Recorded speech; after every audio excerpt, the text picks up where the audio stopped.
اور سب سے پہلے شہر قائد کی صورتحال سے اپنے ناظرین کو آگاہ کریں۔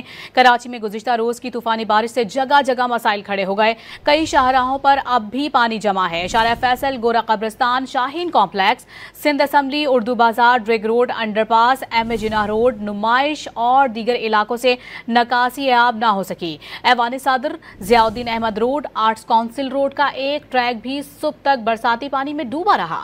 شارع فیصل اور کورنگی انڈسٹریل ایریا میں پانی میں پھنسی گاڑیاں کل سے کھڑی ہیں۔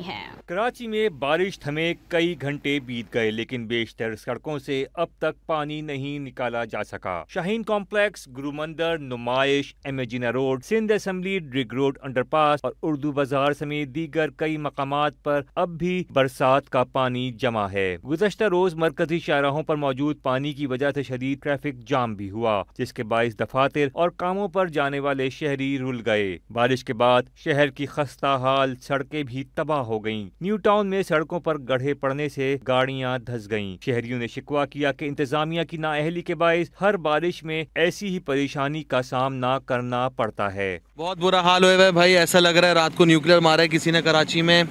حالت دیکھیں، گاڑی چل نہیں رہی، ویسی سڑکیں ٹھیک نہیں تھیں، اب اور ڈر لگ رہا ہے چلاتے ہوئے۔ پر بہت برا حال ہوا ہوا کراچی کا، مطلب ایک بارش ہوئی ہے صحیح سے اور یہ والے روڈ ٹوٹ گئے، ہر چیز ٹوٹ گئی ہے۔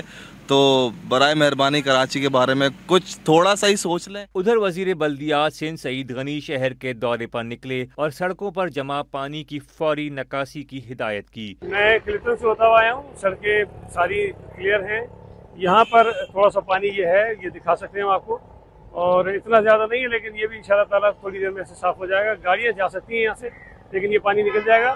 میرے پیچھے شاہین کمپلیکس ہے، وہاں پر تھوڑا سا پانی ہے لیکن وہ بھی اتنا نہیں ہے کہ سڑک بند ہو۔ انشاءاللہ تعالیٰ وہ بھی تھوڑی دیر میں ایسے کلیئر ہو جائے گا۔ سعید غنی نے واضح کیا کہ انتظامیہ، تمام بلدیاتی عملہ اور منتخب نمائندے بارشوں کے بعد سے تاحال سڑکوں پر موجود ہیں۔